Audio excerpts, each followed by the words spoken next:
And boop, we alive. And everybody's in the wrong spaces again. But hello, As it everybody. should be. Final time for Allatour. Allatour. We got boop, boop, Allatour. And hello, everybody. Welcome back to Allatour for one final time. A very quick, very casual, pipe-dropping talk back, where this is going to be titled Happily Ever After, where this is going to be just us chatting about Allatour, going over like any loose ends from the campaign, anything about the characters that people want to talk about. We have no structure. This is going to be completely off the cuff and just about whatever is of interest to you guys. But we did it. We are done with Allatour.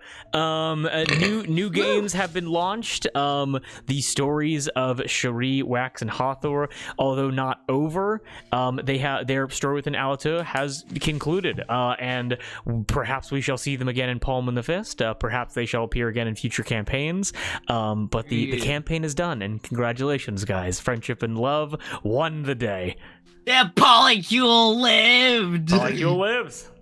And I recently found that polycule is actually the correct word for it, because polycule also includes platonic relationships. Okay. Get in the polycule, you loser. We're going to Thanks, Palm. Papa Meat.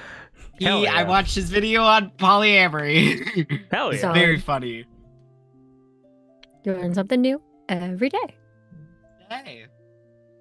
So, Gab, if you have a question, please answer it in chat, since you are the only one in chat. Well, but yeah, no, and also what's going on, McClover? Always happy to see you here. Appreciate you popping in to say hi for a little bit, and hopefully work is going well for you. But yeah, and I honestly, just as a quick retrospective, was so incredibly blessed for you guys to be so generous with 3 years of your time, but also to see the story to the end. Tony having to drop out because of work stuff and just a complicated schedule totally makes sense, and the fact that we were able to keep this consistent and keep this going for so long was nothing short of a miracle of love and friendship. So thank you all. Thank you. Thank you. Of course. Yes, thank you very much. Yeah, it was a lot of fun. It was a lot of fun prepping. What's up? Yeah. Oh no, I was gonna say that if we need questions to answer, I have a question for Moss and Kate. For Moss and Kate. Oh. Go right ahead. Start us off. Is there anything that you had planned that your character that sometimes I have ideas in my head of how certain threads might go, or how their personality might be, that don't end up being that way when I play them. And so I was curious if there was anything like that for you guys, or any backstory things that we didn't get to that you want to share, because I want to know all the things. I mean, same for you. Yes. I mean, mine isn't really even things that we didn't get to, because we really hit all of Hathor's major ones really well, actually. Really, really got in there. I don't know what the fuck I'm saying, but I guess the only thing that I think would have been interesting to see concerning Hathor is what Wax and Cherie would have done had she died in the campaign. That's the heart of the party right there. Burn the world. Yeah. Yep. Turned evil. Here's your answer. We go to Yasa, and a la Hercules, Hades Town, etc., we say, give her back. Yeah. We're The back. whole redemption arc, the journey that Wax was on, canceled. The world is cruel and unjust, and I should be evil forever and continue. The people that I love will not stay, just like I thought. Fuck everybody. Yeah, that would have been the vibe. There probably wouldn't have been a pacifist run of the back half of the game if that was the case. No. Everyone Everyone would come to a screeching halt, and it's okay, how do we bring her back? Because if not, the world's got a much bigger problem than this fucking coven. Yep, I gotta ruin everybody's life. Everybody's life. I'm ruining Spritz's marriage again. Again. Oral the Collector is like, between us, I killed Hathor. You killed Hathor. It's just like, It's over. Now there's only two. There's only two, so it should be easier. you have no idea what you just did. Yeah. You You killed fucking this idiot. dog. Yeah. I'm John Wick's dog. Oh my goodness. Like, truly, like, Drew wouldn't have let it, but you two would have leveled up to, like, level 15 immediately and just gone, ah! Time to burn Kill everybody. the world. Yeah. Yeah. Yeah. Yasa I think- is dead. Yeah. I think that would have been a really interesting way to take it, fully. I mean, in a way, the two of you kind of died a little when the tornado happened. This is true. Yes. So, Yeah, I have things to say about, like, because like the way in which I plan things out gives me enough freedom to kind of like be able to improv no matter what happens. And truly, the tornado, I was like, this could not have gone worse because the party is separated and also there are two of them there. Like, this is like, you know what I mean? mhm. Yep. Tornado was Yeah. homophobic. Who? The tornado. Tornado was homophobic. Indeed. Yeah. Tornado was anti-polycule. Yes. Yes, but sure, Kate. What would Cherie? What is Cherie's answer to that? I mean, this is on me and not fleshing it out. Like the whole celestial plane stuff. Sorry. No, I am just as to blame because you were like, "Where's she from?" I'm like, celestial plane. It's like, oh, it's like, okay. Anything specific? No. Yeah, and like, but honestly, like from a broader story perspective, like although we're probably going to get into that, like if Cherie returns like a future campaign, we'll see. Yeah. But for this story, where Cherie came from, the culture of that place was more important than the place itself. You know what I mean? Yeah, exactly. And I think that's a testament to her character, where at the beginning it was all about like no, like this life I'm living right now is the only one that matters. Whatever happened in the past didn't happen. Yeah. Forget. For as much as she was concerned, Cherie had amnesia. but she knew. She compartmentalized so hard that Yeah. I think you said that like she compartmentalized so hard she's just forgotten. Like she just doesn't think about it anymore. Yeah. She was like, "That's not me. That's not me." Yeah, That's not literally. me. It's Doesn't like, concern me." no. You Frana with the died. celestial plane wasn't me. And That's Actually, not no. me. an example of compartmentalizing so hard that the problems just do go away. They just disappear. Yeah. And then when Yeah. they came back, it was like, no, you were supposed to stay in the box. Yep. You're not supposed to come back. You're supposed to stay where you are. Get in the box now. Stay in the box. No. But other Get than back where you came from, that- or so help me. Help me. Bum, bum, bum, bum. So help me. So help me. Yeah, no, What about other than you? that, yeah. Garbs. Almost called you Ooh. wax. I think that didn't get to was probably the wrong phrase. Because one thing that I was thinking of when I was first planning Wax, I had planned to lean into more the like candle maker being like the mysterious patron of Cassiano. Trying to like achieve the patron goal that way of being like, oh, my powerful patron, the candle maker. Everyone should follow the candle maker. And then I just didn't really end up doing that very much. Yeah, and I tried to bring it up here or there, but I think really like kind of what happened is like during the shift like of the Herb Corte arc, and I was like, oh, like I know how this game is gonna go. Like Tony's like not coming back. It was like there aren't going to be long extended jovial periods where you guys are like within castles or towns where there isn't a direct problem, and so the idea of there being like let's go on a side quest because also we don't have a lot of time to do this. Like if we were playing for, and I'm not saying that I want this, if we were playing for 4 hours at a time, yeah, fuck it, go on side quests. We basically have 80 sessions it would be 118 sessions of Allatour. You can do whatever you want, there's no problem. But only having 2 to 2.5 hours, there kind of has to be a centering of the plot to keep you guys engaged, you know what I mean? So This is true. yeah. Yeah. But hopefully it was brought up enough in the first act of the game to be interesting or to be included. No, it was more so that I didn't bring it up. And just like, I don't know, I always think it's interesting when you have an idea of your character in your head and then they don't end up that way. Like how I had wanted, originally I thought Calvary was going to be a lot meaner and then that didn't happen. Not even a little bit, no. Just Not due even to from the who I am first as a session. person. Nope. Truly, like, Rybe got thrown into that cell with you and was like, hi, and you're like, hi!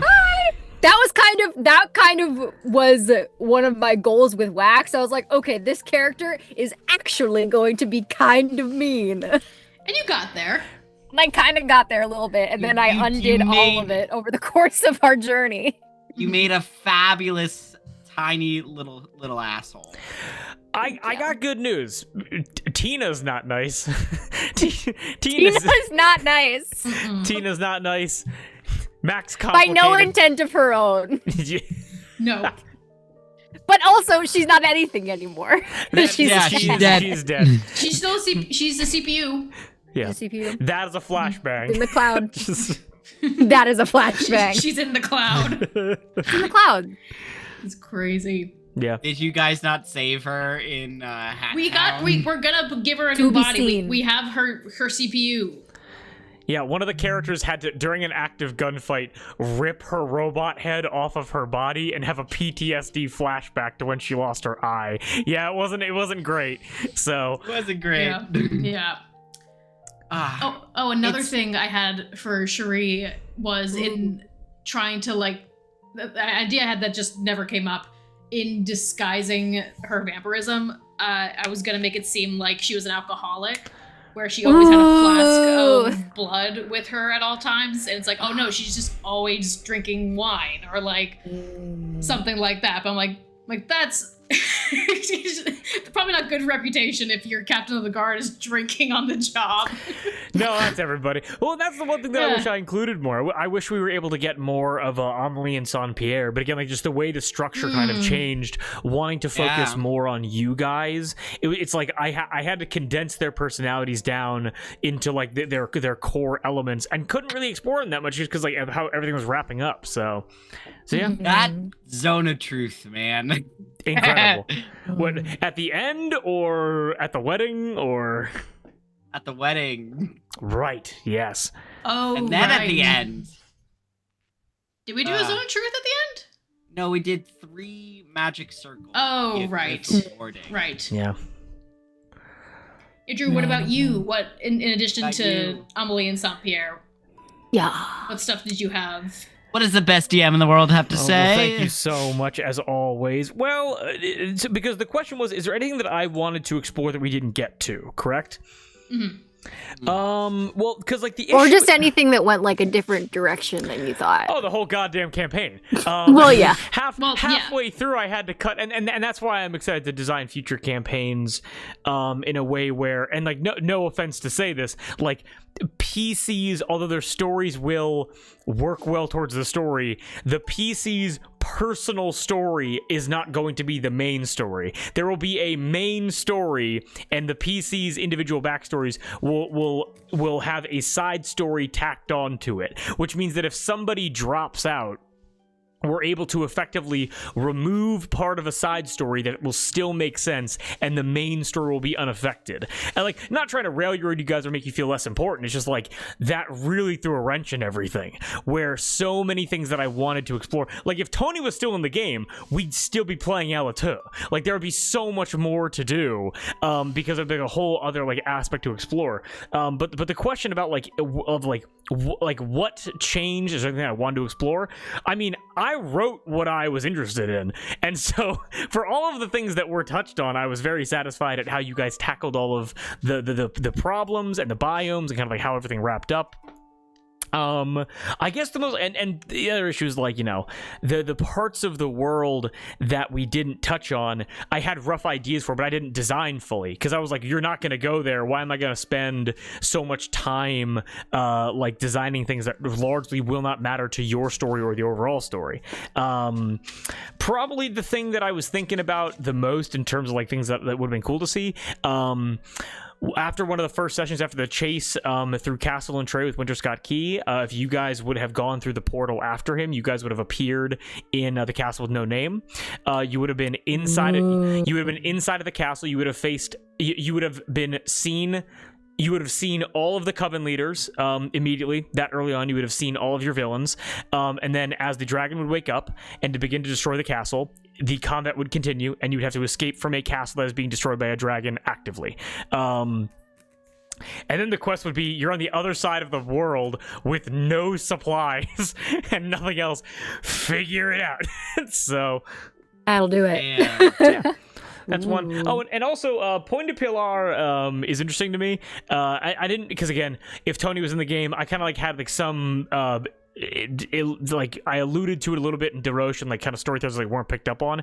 But Point de Pilar is run by a faction of like quarter Fey beings, like Fey creatures that were effectively like ostracized into like the desert region of Allatour, that don't have a seat like within the lords and like within Harvest Day and things like that. And they were kind of like scheming in the background, but we never got to it, so it's fine. So yeah, things like that. That's Interesting. But yes. Boomers. But overall, I don't know if... What's up, huh? Sorry, no, No. I was gonna say anything important. What's up? Well, I was just thinking about, like, continuing that question, too. I think the only thing we didn't super explore at all with Hathor was, I think at some point the Coven was gonna try and get her soul to waken up some dragons. Yes, they were. Because as like a hybrid or whatever, like her soul had some kind of power to the original idea is yada, yada. like the idea of souls of like beings that have like a certain rarity and a certain power about them. The idea that the Coven would be able to recognize Hathor's kind of like soul issue and be able to extract that from Hathor and use Hathor's soul to awaken a dragon. There was a fleeting idea for like a week of, what if we put Hathor's soul in a dragon body? And how would I work with that going forward? So. I still kiss Cherie. Kissing a bug. Yeah. My goodness. And again, and I think that's what's important about just like D&D in general, and I think the trap that a lot of people fall into is the lack of flexibility, where I think like having these kind of grand ideas is an excellent thing, but don't look too deep into any specific one, because Forge of Lore might raid and throw everything off. Welcome in, Forge of Lore. Raid.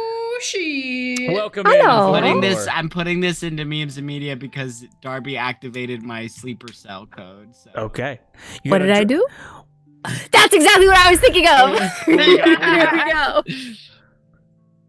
There we go. Little lips for bugs loving. What the hell is this? Little lips it's to for kiss kissing bugs with. I don't. Because they're too small. Oh, but also welcome in, Steve. Welcome in, Ben. We appreciate you being here. Hello. No hoinky splinky. Quick stretch break. Hydrate. Posture check. God damn. Oh God. It was hoinky sploinky. Benu. Oh, we do appreciate Thank you, talking Benu. about- I was hoinky sploinky. I was too. We're talking about Allatour, so if you guys have any questions, please put them in the chat and we will answer them. Allatour, indeed. Allatour. Altor. Altor. I think you said Allatour. Allatour. Yeah. Like, I'm a toker. I'm a smoker. It is also crazy that like the idea of Allatour was spawned from Duke LaCroix specifically. Also, what's good, Emmy? It's been so long. Happy to have you here. Happy I chatting hope with you. you're well. Hello. Yeah. I need to go get water. I'll be Yes, right back. everyone I'm go listening. hydrate. But like the fact that Allatour was spawned from me sitting outside on a hot summer's day, drinking a pina colada, drafting up Duke LaCroix, and like just the name Allatour sprung to mind as like a cool like French sounding esque name, and then that has evolved into a campaign, the first campaign finished on rulebook optional, and has also evolved into a beautiful love story of polyamory. So and redemption and Exactly. atonement, and it's incredible. So yeah, it's awesome. And I still remember when you came up with Duke LaCroix because you sent in the Palm of the Fist Discord the painting that you would base Duke LaCroix on of like the guy with the corset, and you were like, should I base an NPC on this character? And everyone was like, yes. I will do That's the whatever the Duke public LaCroix. demands. Yeah, exactly. And oh boy, And now it's this. it spawned. It got out of control so fast, and I love And then it. we were like, what if Escape he was the containment, youngest badly. of 9 kids? 9 children. No, that was all Kate. I didn't think of that. Kate fully designed the LaCroix family. Well, no, but you had you. Did I pick how many there were? Or I did- said he think- was the youngest of the LaCroix family, which is why he's like off gallivanting. But you're the one that came up with exactly like how that happened. There's 9 of There's them. 9 of them. Yeah. And yeah, Steve, we wrapped up Allatour a couple of weeks ago. Back in the end of February. 59 sessions, with this being like the 60th is like the final like talking session, just like the talk back basically. And so thank you. And we're moving on to bigger, more post-apocalyptic Fallout-y things. So it's gonna be exciting. Right. I helped create, design the LaCroix family. You worked on the Pavels. Yes. Yes, I made the Pavels. Who did Moss make?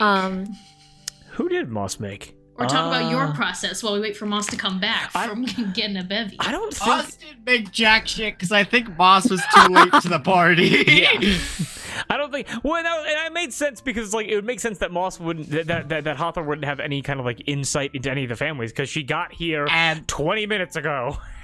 and the price for that was I never rolled well on Arcana or History. Never once. Never once. Yeah. But so like Kate, I gotta ask, like going into the designing of of the LaCroix and like the backstory towards all of that, knowing like Cherie's relationship with Palm and knowing that you already had like Duke LaCroix, this like kind of anchor, this like that you knew like he couldn't be involved. What went into you designing the LaCroix family for Allatour? Like what was your thought process? Like what inspiration did you pull? Like what was going on? Oh no. Oh god. Stream's dead. That sucks. Oh. Oh, no. do we got him? Wait, yeah, my modem cut out. That was wild. Oh no. Ladies and gentlemen, we got him. Never that happened before. I wonder what happened on the stream. We reconnected. It said Hold on, Oh, there's it's broken. the sad man. Is that it? If We're you back. refresh, it should be Are we back. back? Is back. We're so back. I There found we them. go. I We're found so- them. You're gonna give me 1 second here. On the Duke LaCroix's origins. Wait, yeah, I'm gonna put it in the Rulebo Discord. Yes. Rubo. Rulebo. Going to French speak. We're back. It's crazy. It's crazy. I'm sleep deprived and need to rest. 2022. Jeez. God. Wow. 4 years ago. The I thought of this Inception. character between yawns on my way home. Do I make an NPC pirate called Duke LaCroix, French gentleman pirate? Bread for yes, cross for no. And all 6 of us were like, yes! Bread. Bread. We were using bread Bread. as the We react were, we emoji were. a lot back then. Yeah. That The good old That went days. triple platinum back in 2022. Yeah. And now it's Bread vests. went triple platinum in the Discord. Yep. Yeah. And now it's vests and bald. Yeah, the Duke looks like that. He's a fuckmaster, so he looks incredible. Exactly. Thank you, Darby. You caught me on a sip of water. Love it, Oh my love it, love it, goodness. love it. Sly What a guy. dog. Yeah. What a guy. What a guy indeed. What else we got going on in Yeah. here? You know, I don't know what it's called. Like, well, I know, like, you know, character arcs, and like Cherie and Wax had such like excellent, meaningful character arcs. And Hathor, I think there's a name for it where like the character doesn't change, but they help other people to change. You know? I must disagree. I Yeah. must disagree entirely because Hathor, I think, had the whole journey with ending the relationship with Higgy, and also Mhm. like in general, like really wanted to like sacrifice herself for Cherie and Wax, especially in like the era when us taking damage gave Hathor damage. Like I feel like really like went on a journey beyond like what her worth is, beyond like her relationships to other people. Mhm. So yeah, I simply must disagree. Actually, you're Hathor correct. did help everyone Yeah. else, but Yeah. Hathor went on a journey. Yes. You are absolutely. absolutely correct. You are absolutely correct. Yeah, towards the end, it was really interesting because she was just crying all the time in that fucking castle and going, I don't feel hot right now. I used to be charming motherfuckers in villages and then skipping town. What has happened to me? Well, and like, in terms of like Hathor specifically, like Muna's design and Muna's like overall like idea behind her is that is Hathor at the beginning of the campaign before she knew Cherie and Wax, before there was this like grand development of, because Muna's main thing and her main regret was running away from her problems all the time, and like that in some ways is where Hathor was at the beginning of all of this. This idea of like freedom is very liberating. Freedom is something that should be strived towards, but freedom can also be an escape from responsibility, an escape from things that you have to do, tough things that are necessary. And so I think Hathor went on a great journey. Yeah. Cemented by her fleeing the country on a boat. but it all works. It all works. Hathor is so excited to be done with Allatour. He was really feeling the cultural divide there towards the end. Who was With the all last these fucking- NPC she hooked up with? Or random Reginald? villager? Reginald. Oh my No, god! no, I no, think No. It was. It was in Corte. It was one of Darby's people. Adelia. Yeah, It was Adelia. Adelia. Oh, it was your sister! Oh, of course it was. It was your fake sister. And my I God. also, to be fair, that one was the fake sister being like, you, me, let's go. And Hey. Hathor was like, sure thing. Set Bo was right there, guys, okay? He was too sad. He was way too sad. His only nervous dog energy. He was only sad at the end. He was just a neurotic artistic genius when he was on his villain shit. Guys, he has is a hot, I thing for classical promise. music. He's gay. he's gay, but he has a special connection to classical music. There's many interesting things Oh, about yeah. it. And I just gotta say Oh this. my god, Seppo being played by Christopher Walken in the... No, wait. No. Willem Dafoe. Willem Dafoe. Willem Dafoe. Defoe. Well, but what I do have to say though is like, because I just gotta get this on the recording here.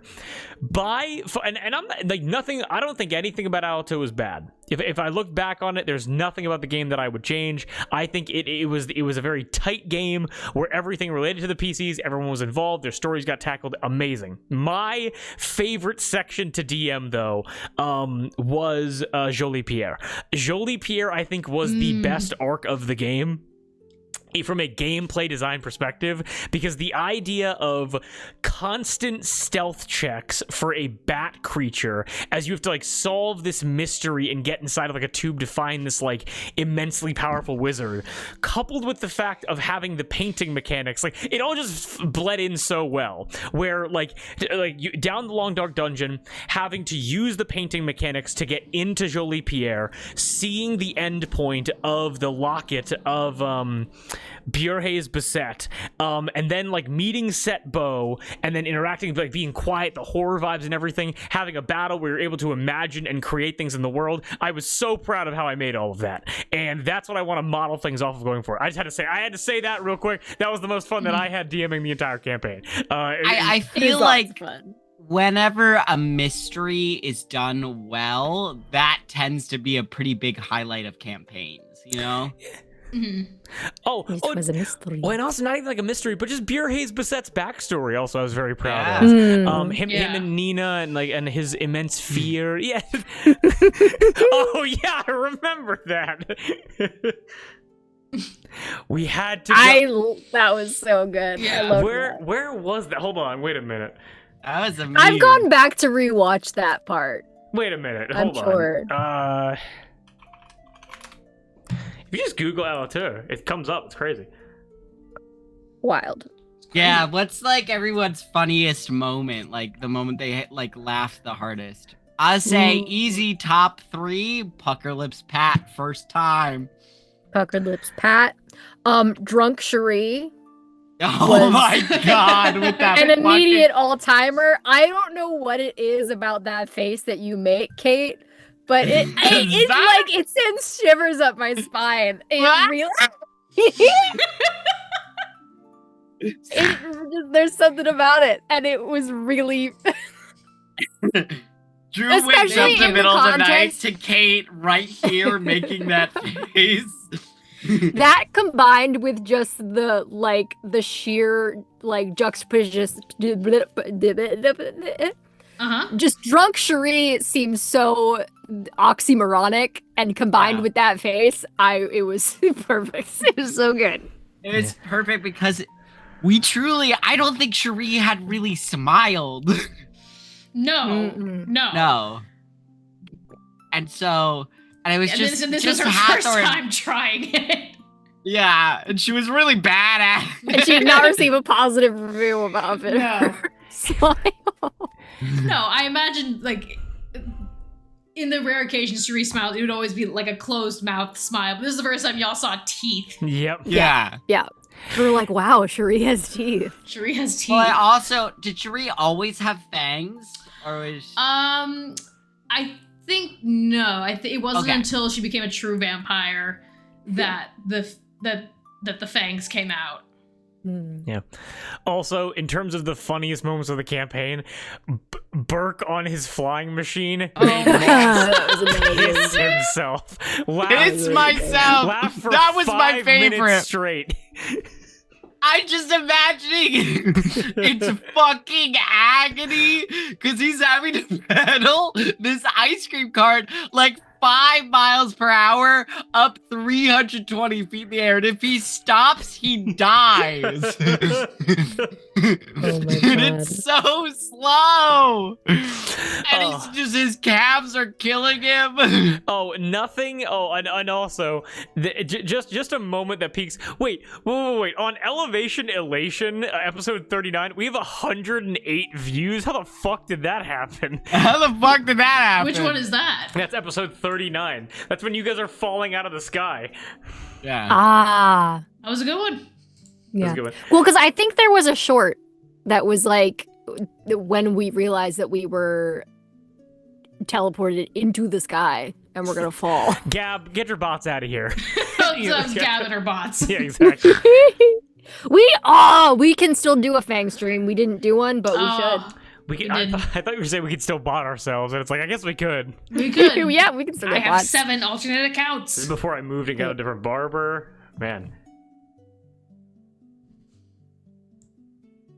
Oh, and also That's just crazy. just the absolute defeat of all of the nat ones that Spritz and Burke were rolling. Where I remember Oh there was my one God. moment where he grabbed the cotton candy cart, Spritz grabbed onto him, and they both let go of everybody else. And everyone went, "No!" Oh goodness. That was good. This Also- campaign we rolled like shit. We really did. Oh my I god. don't know. I feel like when it mattered, yes. Wax always rolled like shit from Yeah, like- the start. Like we weren't the first campaign we weren't supposed to catch Winter Scott Key, but like we were really fucking buffing it. No, actually, I would disagree. I would think we did so well on that, thinking outside the box despite our shitty dice rolls, that Drew That's Foley true. at some point had to be like, okay, shut the fuck up. A little I'm bit. sorry, but the entirety of this campaign rests on this guy's shoulders, so... He has to get Hand away. wave.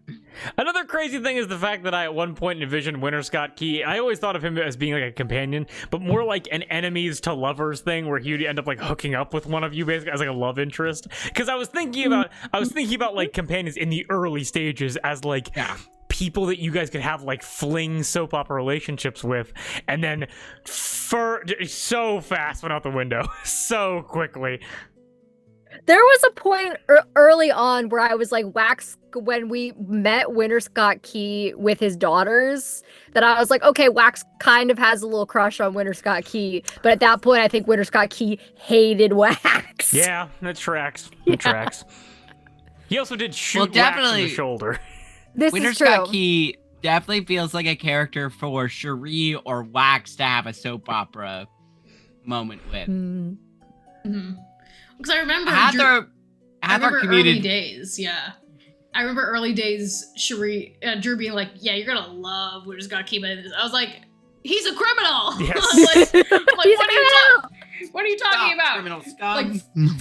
From a romantic standpoint, but then by the end of it, when we finished the campaign, Drew and I were talking about it, it's like he's that's your brother, like Yeah, exactly. Yeah. y'all are siblings. Yeah. Well, and that's just kind of how the game works, where it's like it started off as like the soap opera vibes of Udus were great because it was basically a way for there to be a playground with emotional intensity of a soap opera without really any long-term consequence outside of the ending of the arc, where the rest of the campaign was all about the depth of relationships is why we do this. Why would we want to act in such a surface level way, you know what I mean? And so it would feel so wrong if it was yeah, Hathor, Higgy being we should break up, and after a singular night of passion, it's that just seems kind of wrong, so Yeah. Yeah. It's also just so funny to me, the idea of just having I don't know, man. It's hard to describe. Having characters just be like, "Hey, what's up, baby?" sure. And then, yeah, I don't know how to describe it. I don't know how to describe it. It's in terms of a soap opera. We have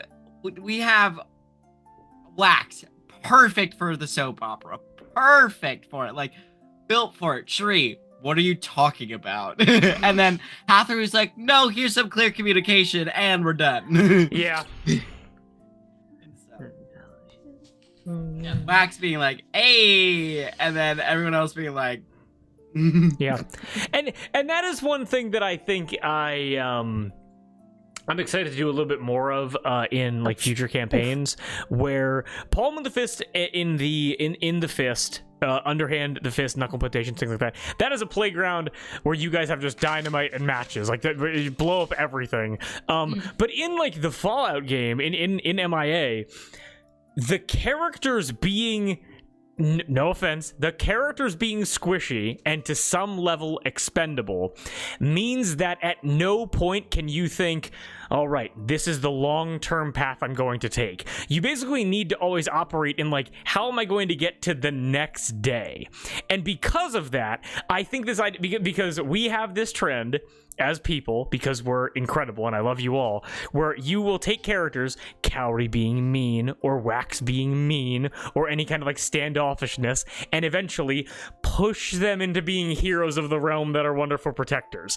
And I'm excited to kind of make an environment or a sandbox with characters that don't really have the ability to go on that deep of a path. You know what I mean? Mm-hmm. Yeah. There's no revivify, baby. No revivify, yeah. And at some point, if you come across an enemy, the idea of being I get it now. The power of friendship compels me to forgive you. No, you should shoot that guy in the face, because he's probably going to shoot you in the back when you're walking away. You know what I mean? So Exactly. Yeah. Exactly. Well, I also, I remember watching it alter your brain chemistry when Darby went, can I plead oopsie daisies? something just clicked, because that was perfect. Because to just talk about the Feywild very quickly, loved how we tackled the Feywild in Allatour. I know we tackled a little bit in Zamwe Fu, and it was and like looking back on it again, it was my second ever D&D campaign. It was fine. It was okay. Nothing wrong with it. Again, only positive memories, only fun, but was not thought out, was not plotted out very well, very effectively. I loved it in Allatour. It was stupid. It was colorful, and then you had the juxtaposition with the blood and the vampires and the swamps and everything, and Cherie's horror movie moment of ripping Oral apart. It was amazing. I think I stuffed food in my mouth before speaking. Classic move. I think one of the things that makes Allatour so special is that it really just does feel like, and like not in a way that I don't want this to be like an insult, but it does feel like something that like a bunch of friends would like come up with and play, you know? Whereas like Palm of the Fist and I can't form sentences tonight, buds. I'm wrap it He's up. got- Put it around. and that's Point wrap it up. fully aborted. Just Yeah. but Palm of the Fist and I keep wanting to say Hat Town. It's not Hat Town, MIA. It's like shaping up to be are like these really grand epic stories that are, yes, meant for our friend group, but are also like a show we put on and a show we performed for people. Whereas Allatour felt a lot more intimate and a lot more like, we're just a bunch of friends in a community theater and you walked in. yeah. Yeah. We're always There's like this really homely charm to Allatour. Yeah. And the game wrapping up through love and friendship, like it could seem like a little bit corny, but honestly, the idea of you guys having to just churn your way through a meat grinder of combat to be like, surrender, we love you, like, you know what I mean? It wouldn't have made sense. It would have made sense. And also, it's like corny isn't a bad thing if it's sincere, you know? Yeah. And Allatour is nothing if not sincere. Yeah. Yeah. Agreed. So And anyway, also, I would argue that the world needs a little bit more corny, and we all became friends in the end. Oh, God. Stories out there. hey, go see Project Hail Mary. Gonna date the video really quick. That Yes. movie fucks Yes. so hard. So good. And So one of the good. reasons why I love it so much is like, this is not a spoiler in any way. But like there's this, and I've seen this critiqued in terms of like The Last of Us specifically, like the game and the TV show, where it's this like Western idea in terms of like apocalypses, like with like a very individualist mindset, that without rule of law, without an intrinsic like force, like keeping everyone like somewhat subdued, the moment that rule of law is gone, the moment that like the societal implications are gone, we are all rapists and murderers. Like, and that's like it's like The Walking Dead, that's The Last of Us, that's like a lot of this kind of like Western apocalyptic media, where Project Hail Mary is this beautiful tale about how even if there are like others out there that you can't possibly understand, there is this intrinsic need universally from person to person. If you come from a species that in some way is communal, you have this inherent need to do good, to collaborate. Yeah. And I love that. And I feel like Alex is a great example of that, where it's like the reason I bring that up is because the idea of like, you know, is it corny? Yeah, a little bit, but I'm fucking tired of people stabbing each other in the back for no goddamn reason. I'm tired of people being like, I wasn't bit.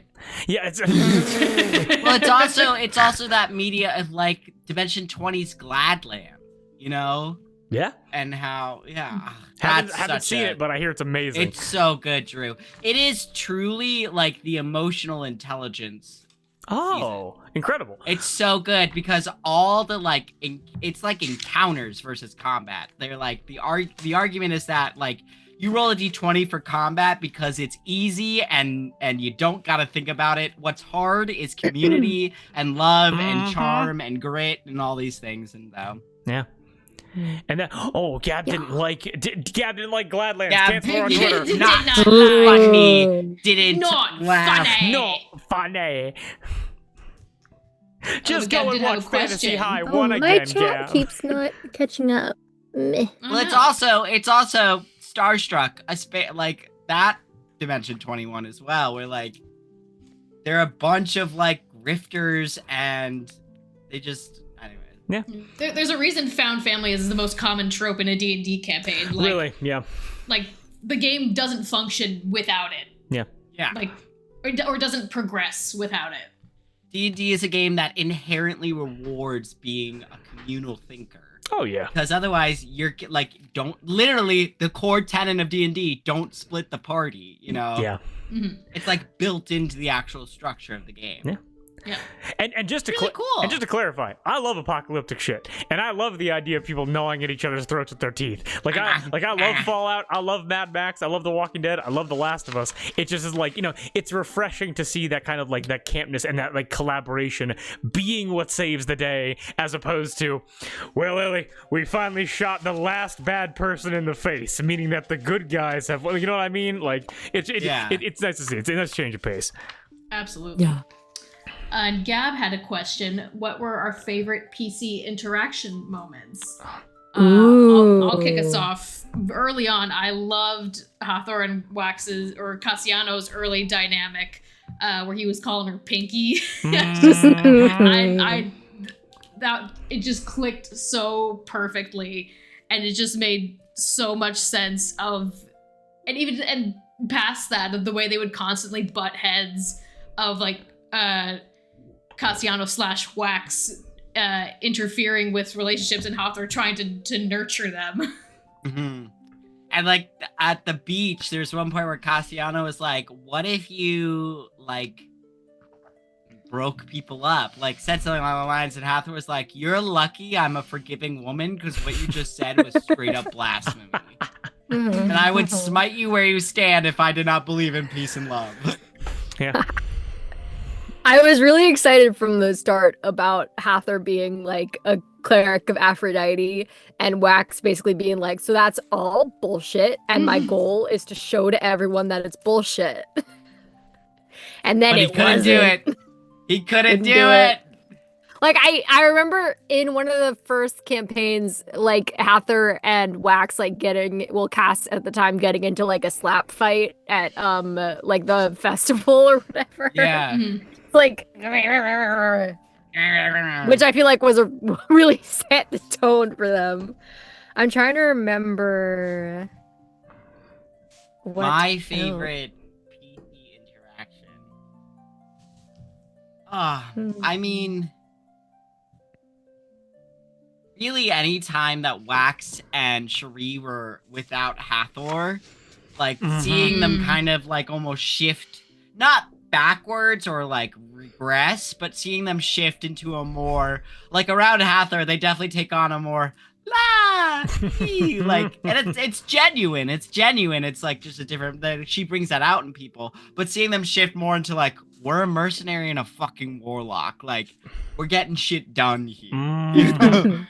Just like, I always found that so interesting, and seeing their relationship separate from Hathor evolve over time, because truly I do not, like, I will say this to my dying day, the polycule cannot work without the platonic love of Wax. Like, it does not work. I do not think Cherie and Hathor get together at the end of the story without Wax as their friend. Wax truly was the sounding board for a lot of emotional development between both Cherie and Hathor, so. For sure. Because if it were not for the tornado, I think somehow, depending on how long the lie lasted, I think Cherie would have tried to like figure it out.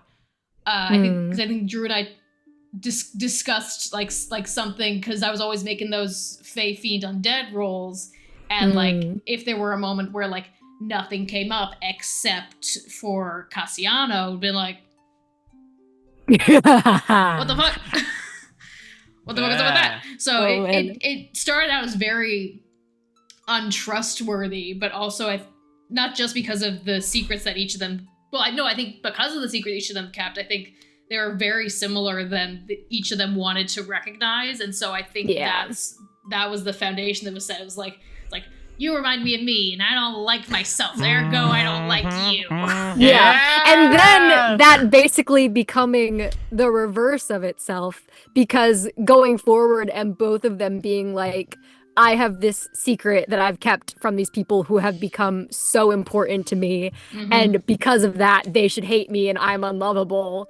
And then both of them seeing that in the other person and being like, but not you. I like you. Yeah. And then needing to reconcile that and be like, fuck, maybe I'm worthy of love. Yeah, or like, I love you and you are like me, so maybe then I... Yeah. So Oh my good. god, there's, not to be cheesy as fuck for a second, there's this lyric from this song by Lady Lamb. What is it called? What is it called? Everybody make a MySpace page of their character. It's called See You. It's by Lady Lamb. It's one of my favorite songs ever. If I see you when I look in my own eyes, how could I ever despise myself again? Ooh. I'm putting it on the Allatour playlist right Put it now. there. What are you Absolutely. doing? But yeah. Has- The era when sorry to keep rambling. The era that I really had fun with for Cherie and Wax was when what was it? Cherie like was trying to distance herself because she was so like just didn't think she was worthy, and it was really hurting Hathor. Yeah. And then that became the reason why Wax was upset with her. He was like, I don't care about the secrets or anything. I care that you're like letting like you're getting caught up in your own bullshit and letting it hurt Hathor. I just liked that. I liked that era. He's my scruffy wuffy. Stuggly buggly. Well, that then led into the Sealy Capital, Sangaree, and the bathhouse, and the kind of bonding between all of that, which I think was like the perfect juxtaposition, where it's like the world is so silly and so comedic, and the relationship had never been worse. You know what I mean? Yeah. Yeah. It was so hard to like to stay in that like I'm a monster and everyone hates me. Meanwhile there's a guy with a cotton candy cart. Yeah. When I would like just like, hey, would you like some candy? It's like no, fuck off. Get out of here. I'm brooding. Can't you see? I'm unlovable. Sangaree made you a guest room with a coffin in it. It's like, okay. Get in. But the bathhouse scene was probably one of the most intense role plays I've ever felt I had with Drew. Like I went in there being like, all right, so, because truly also so much of Hathor's big speeches were me going, I have something I want. How can I bullshit my way, fill her in until I get to where I want to go? Like, that was with the giants, the, like, cloud giants. That was with Spritz's mom. That was with so many people. Just me being like, Hathor knows exactly what she's saying. Moss, on the other hand, is a fucking idiot and doesn't know how he's gonna get to point B. Point B is over the horizon, and so. And what I was saying about like the whole like Sangaree section, I'll be clear, and I in no way I understand that me talking has to set up everything about the world, but I don't take pleasure in talking more than anybody else. Like, besides doing setups and stuff, like, I want my NPCs to talk half as much as you guys are discussing amongst yourselves. And so if anyone is like, you know what, for 45 minutes I'm just gonna role play with Drew and then make him talk to my mom, it's like, you know what, fair, I will give you the W for that one. So it also was like, what did Hathor trade Setting Stone for for Wax's true form, I think. Yeah. Yes. Yeah. Bless you for that. And then Sangaree started hitting on Galadriel. just trying and to they start were a both like, and Mary was like, I'm very secure in my relationship, but she is making my husband fucking uncomfortable, and that's what pisses me off. I think I made a roll about it. It was like a nat 1. I don't think Galadriel knows. I think Galadriel's like, yeah, she's just Galadriel nice to doesn't talk know. to. Mary absolutely knows. Yeah. And Mary also man. knows that Galadriel has no fucking clue. Yep. Oh. And Yeah. also in terms of PC interactions that were favorites, towards when it was getting closer to the end of the campaign, when we were in, oh my god, what is the town, it was with the soap opera water and everyone had the heightened Oh, emotion. yeah. And Produce, thank you.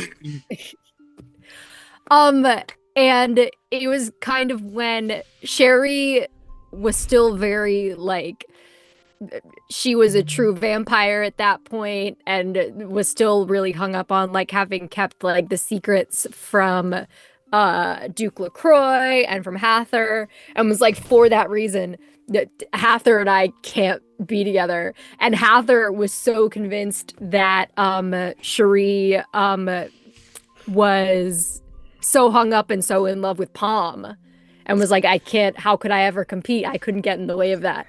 And that like back and forth and the will they won't they. When was it that they like shared a bed and like were like talking to each other? I remember That That was rewriting after the scene. tornado, I Yeah. think. Oh yeah, it was in Herb Corte. Yeah. And it was like, I don't know who offered first, but it was like, that was a really beautiful moment of like, I loved that one. just like Hathor being like, here's actually some very deep vulnerability that I have not shown yet. And then Cherie meeting that and being like, I see that. And that's actually, here's like truly the perfect thing to say to make you fall in love with me. And it was like the drama with Tom. It was like Hathor being like, I don't want to get in the way of that, but also Hathor being like, I think I'm too annoying. I think I'm too creepy. I think I'm hard to love right now. And I think Cherie doesn't want to deal with that anymore. Oh. So, Like, and because I think that Cherie and Hathor, like, in terms of like avoiding being vulnerable, they both have like polar opposite ways of like trying to do that. And then to see them like meet each other in the middle with that, I just loved watching it every single Listen, time.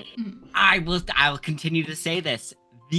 Like Hathor and Cherie without Wax and Wax's development would have been a tragic one night stand, and then they would have never talked about it ever again. That's how I see it. And Yeah. like Hathor would have been like, I'm in love with this person. I'm falling in love with yet another person who cannot stay. You know. You can't ghost your best friend turn situationship when you guys have a third wheel that won't go away. You're trapped in here with me. When you have the platonic anchor of the polycule who's going, hey, fucking Going, wake "Hey." up. Hey, my friends won't hang out. We need to fix this We need to immediately. fix this. We have game night on Friday. We need to fix this. You know how happy I am that I can build a world in which like this level of conversations about like morality and empathy and love and relationships, I can just sit back and just watch. You're talking about watching your shows. I'm watching the show that I made that runs itself. Get double showed. Perpetual motion machine. Showception. Exactly. Perpetual motion machine is such a great way of putting it, Darby. Yes. Exactly. And I think to the same extent of like Hathor thinking, oh, I'm too annoying, or oh, like she's so in love with Palm, Cherie felt that same extent towards Hathor and Higgy. Right. Where I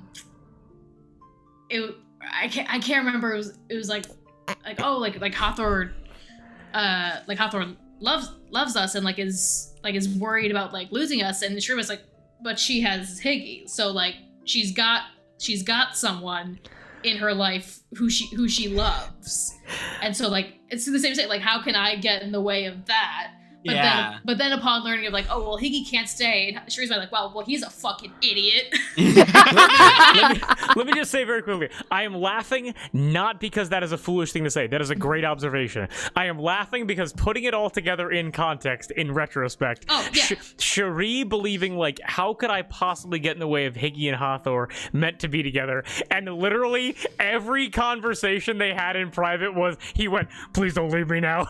please don't leave me now. And Hathor being like, it needs to be a clean break. I'm sorry.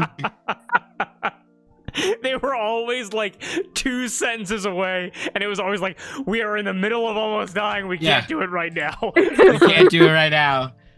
But that's me and Hathor coming out there being like, I know we're almost dying, but I really need to talk about my feelings right now. That's me all the time. Yeah. And Drew being like, we are crossing the road. Hold it for a second. Yeah. And I'm like, I can't.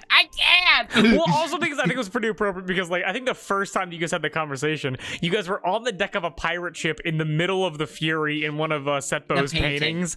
And he was like, it's really not the right time. He was like, I know it's coming, but I haven't signed the papers yet. Like, well, it's also... I know I'm putting you in a difficult position emotionally, but we really can't talk about it right now. Yeah, really. It's also like, Higgy also fully... I made that character first, I think, and then I made Hathor. Yes. Yeah. I made him for the one-shot that Kate ran. Typical man. Yeah. Typical man. Women he has like a whole complex, beautiful life in Frisian where he has a lot of responsibility and he's taking care of a lot of people. Boo! Boo! Leave it all There's a behind. beautiful woman in your life. You're not gonna stay for her. Come on. Exactly. Boo! Leave your family. Leave your culture. Skill issue. Well, and I will say, you guys are so good at making little dudes to scatter all across the world here, because in the final game that I have thought up for Titanum, nothing put to paper yet. It's gonna be a globe-trotting adventure. It's gonna be covering all the things that we weren't able to see in all the other campaigns. And when we go and explore Frisian for the first time on stream, only ever mentioned in like little Easter eggs to the Ball Stars campaign and the Frisian campaign. That's probably gonna come to an end either this year or next year. Wild. Crazy. But the fact that I'm gonna take a 3-month break and then I'm gonna go, okay, what's the next tragic story I can do? Fallout, Houston, Texas. I don't know. Never been there. Don't need to. I know exactly what that culture is. Copenhagen. I've never been to Miami once. but Fallout. Chimdale. Punxsutawney. Fallout Punxsutawney. It's a cult where he's been irradiated. No, he's been irradiated to be immortal and a monster. And he leads a cult there. Yeah, you need to kill him and Michigan. count his bones. The whole state of Michigan, the Mitten. Yeah. That's a pretty big state. All the Finger Lakes. No, I got it. Fallout Portlandia. There we go. Where is that? Fallout it's a show. Sydney, Australia. It's in Organia. Yeah. It's Portland, Oregon, but Portlandia is a show. Yeah. With Oh my god, Armis Fallout. Great Lakes. Thank you, Gab. Finger Lakes. Fallout I was Pangea. thinking Mitts. Fallout Pangea? Just Pangea. it all goes Yes. Pangea. That's my special interest, bitch. We're talking about dinosaurs and the flood basalts and the great dying and we get to the end of like Sure. episode 10. I'm like, hey guys, really fun so far. When does the Fallout stuff come in? Because it's just been Yeah, And I'm dinosaurs. over here just like, Do you know how crazy it'd be? You know how, like, with the MIA intro, I was like 126 years before the start of our campaign. Imagine if whoever's DMing Fallout Pangea is like 50 million years before the Great War, and that's just More where than it that. is. Like, it has nothing to do with 160 million years Yeah. before the Great War. It is the Jurassic period. You are a brontosaurus. Roll to reach the leaves on the tree. You fail. Your And family go. will die. You Starving. are a Spinosaurus trying to take care of your 3 little babies. Roll to see if one gets eaten by a croc. Do you know how it's like? Do you know how it's like that saying of like words have more value the less of them there are? And I don't know why, but Darby, you just going like roll for the leaves. You fail. You're starving. That hurt me. I was like, I don't want to starve right now. I want to be big. I want to be huge. Sorry, To be Drew. the largest. You're dying. Roll right now, Drew. See if you roll for leaves. I don't have a D20 on me. Hold on. Wow, you failed. Wow. Hold on. You Hold on. Not 20. Fuck! Leaves? There's so many fucking leaves on that tree, Let's dude. go. You can't even believe it. And you think you couldn't DM Darby? That was amazing. I'm bad at the prep. Exactly. That It was stresses me out. Don't do it. Just full send. Just full improv. Then. Full But then improv. it could be bad. But what if it's good? What are you Oh, talking no. about? Do you know how many times I get up here with my dick in my hand with nothing prepped whatsoever, and you guys are always like, Drew, "We are the best DM in the world," and I'm like, "Oh, the way your camera's set up, I know that's a joke, but it could fully be the truth as well. It could be true. I've never It worn could be pants true. a Kate's single like, time." Kate's like the things I've seen. Just fully winging it, I- pulling it. What's up? Respect and admire that so much, and I wish I could do that. It would make me feel like I was having a heart attack the whole time. Oh, I It would didn't know. get the heart rate of a hummingbird. Darby, I got news for you. It didn't start being this easy. Yeah, this is true. In Zanwe But Fuyu, hey, What's up? Drew, Darby loves to quit. that's true. I love to quit. It's my favorite thing in the world. At one point I was thinking about it, and I was like, Darby could be an amazing like secondary DM for Rulebook Option. Like, I just feel like Darby has such like a big mind, and Darby never wants to finish a singular sentence written down. So I don't know if that's ever gonna happen. It's a big problem. Yeah. It's a big Your problem. mind is so large. Your mind is huge. that I can't. It's so funny because I can't. I just take too long. Well, okay, and here's what I will say, and like honestly, going forward, Darby, I'm just saying, like, thinking of it, like, Darby would be great, but Darby can't do it. Yeah, that's the Darby. How do you like being told that you can't do something Yeah. by a man? When you're right, you're right. I'm not a man! By an androgynous creature. How do you like that? There we go. Get it right. Well- I said first that I find it hard. Touche. But what I will say though is like post Allatour has got me thinking about like rulebook optional like as a channel overall in terms of like how campaigns are wrapping up. And MIA is going to be shorter. It's not going to take 3 years. No fucking way. Max 40 sessions. So in total, I thought you were gonna be like 40 days. that's wild. 40 That's days crazy. and 40 nights. Max 40 sessions, probably about like 2 years roughly. Like, because if we do it every other month, that'd be 6 months. Yeah, so it's like a year of total playtime, probably 2 years total, unless I get bored with Palm of the Fist and want to switch off of it. But once Palm of the Fist and MIA are done, I fully want to kick my feet up and be like, can somebody else please DM a game so I can just show up and play and have fun? Please. Oh, Can someone please do it weekly? Like just once a week. I need to figure out a way to prep that works for me. And Yeah. that's a goal of mine. That's something I need to figure out. But I do want to try and get into DMing. I just need to figure out a sustainable way for me to do it Maybe- long term. Good call. Maybe we have Darby That's the not do struggle. their first DMing on stream. Probably a good Definitely idea. not. Yeah. Yeah. Because I don't want to thing. start something really big and ambitious and then crash and burn and not be able to finish it for you guys. Yeah. But I want to get there. I fully get it. Yeah, but Empire Central is something we can talk about later. But I kind of understand where you're coming from. I get it. Like especially when because honestly, because I first started DMing when I was 21 years old. 20 years old. I've been Baby. DMing for 6 years now, almost 6 years a month ago, basically. And to say that I am not the same person that I was to the person that I am now. And so the games that I first like came up with would not nearly interest me as much as the stuff that I'm doing now. Which is why I'm so happy like why Palm of the Fist can like kind of evolve in the way that it does. You didn't miss anything, Jason. We're just wrapping up the campaign, We're talking yapping, about buddy. Allatour. We're yapping. It's a If you have yap any day. questions about the campaign campaign, anything like that, submit in chat away. Yeah. You miss nothing, buddy. I think Jason was our first fan Yes, of Allatour. absolutely. Yes, Jason. Yeah. Jason was holding our it down. first everything, I think. First consistent Palm of the fist. Was it not McClover? 'Cause chatter. they've been so McClover, consistent. no, I think Jason was Palm of the Fist and McClover was Allatour. Okay. Jason Derulo. Derulo. Jason Wolfpack. Post MIA, post Palm of the Fist. I want to play D&D. I'm putting Here's the somebody thing. in, Understandably. coach. Here's the thing. I'll do it. I just need to not be in school at the same time. All I ask, and this is me on my hands and knees. I'm begging. I'm saying, please. Begging. Get on your knees. But Get what- on your knees. Bye. There he goes. What I will say is, like, I just want to play D&D weekly. Yeah. You know, that's just what I want to Yeah. do. Yeah. You want what you give. Yeah. Yes. That's a good way of putting it. Absolutely. Yep.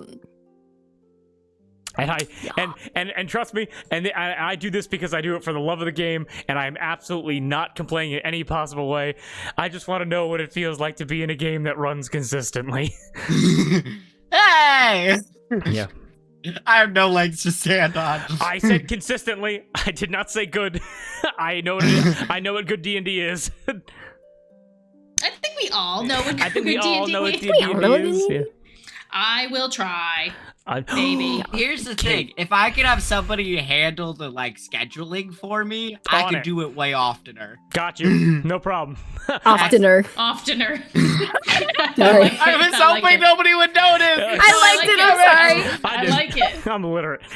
Picasso. Illiterate. I'm deaf. I'm down. Allatour. I'm literally dead. I literally have half a literally world have built half and a no world players. Yeah, What do you mean, no players? What does that mean? Tell me when to be. You got 4 of us. And Tell I'll me be where to there. be and what pants to wear, and I will do Tell it. us when to meet and watch together. Can you do it Yeah. weekly? If so, I will show up every time. Every We'll be time. there.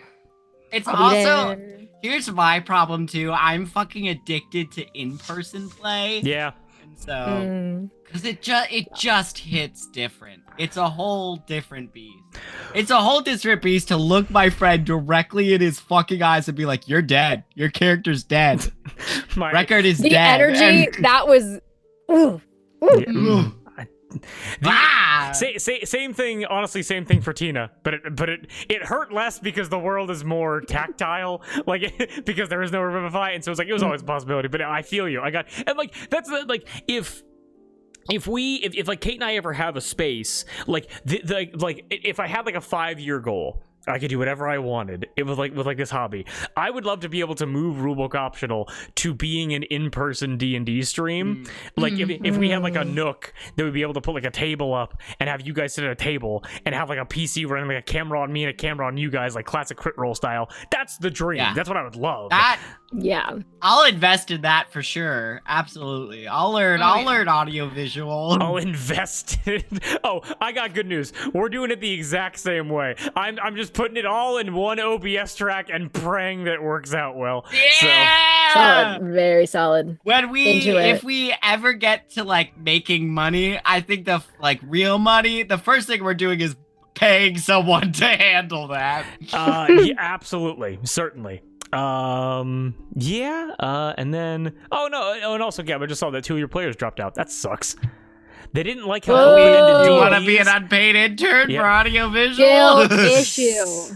I'm running Jason a said I'm running a homebrew with 5 players that are dragging along 3 NPCs. Light work. I'm trying to so hard to kill off the NPCs to have less to juggle, but the players are too good. Jason, if Real. I can do Palm in the Fist, you can handle 3 NPCs. I believe in you. I have to Drew doesn't know what that's like at all. I We don't. never drag a lot of no. Try Speaking 4 of- Never a PC. 5-party game with 8 NPCs. What was it? Oh my god, Allatour at the end. We were like, what about this guy? You're like, yeah, sure, he's here. Yeah, sure, Easier. whatever. Yeah. Well, because also like this, like for Palm of the Fist, it makes sense because you guys are like building a pirate crew, which I love. For Allatour, you truly just grabbed every person that wasn't bolted down. Those were our friends. For the most part, it was just the 3 of us, and then it really wasn't until The pain in his voice. The It pain. wasn't until Totally the Pierre. Feywild where Everything changed. we had to take Spritz with us. Yeah. She There had to was study no- abroad. She had to study abroad for And Burke was The always culture. coming. right, and Burke was her bodyguard. And then we were getting to the end anyway, so we were just linking up with everybody, and it's like, you know, like we didn't have a final battle, that should justify fucking everything. Oh my god. The point of which is, Drew, if you had to kill any of the Allatour NPCs off, who would it be? The children. Ooh. no. You almost did. You almost did. You tried. And then Chloe? Yeah. No, they were With- never with the- in with the real fireball. danger, I don't think. No, there was never real danger for Em and Chloe. They were basically immortal. What Oh right, I think we discussed like that as a strategy. We just hide behind the kids. You won't kill the kids. You won't shoot a child now, would you? I mean, like, if I had to think about, like, this is strange to me, because there have been multiple times where, like, in Palm in the Fist, I've been like, Rahi could die here, the Duke could die here, Lollipop, Fuse, Temperance could die here. The idea of like Bahono and Artie Banks could die here. Like all those like possibilities. With Allatour, I never really thought about, like, I thought more about PC death than I did about NPC death, because like. And, like, not trying to detract from like any of the amazing interactions you guys had, or like any of the work that I did like making these guys, but the NPCs, besides like Burhaze Beset, besides like Amelie and Duke and like Georges LaCroix for like a little bit, they weren't really the focus of like any of the story beats. Marguerite Pavel almost died that one time. Oh, yeah. Which would have sucked. Yeah. But We would That would've probably sucked. wouldn't be as tight with the Pavels as we were if No. Marguerite had died. Certainly not. and Sorry, what's up? No, what's up? Just a side note. I keep like zoning out and thinking about things, and then I look back because the Twitch is like 5 seconds delayed, and I keep catching myself just going. You just gotta lock in for a sec. I'm real sorry for everyone watching. You're all good. It's just I'm like yeah. You just have to lock in for a sec.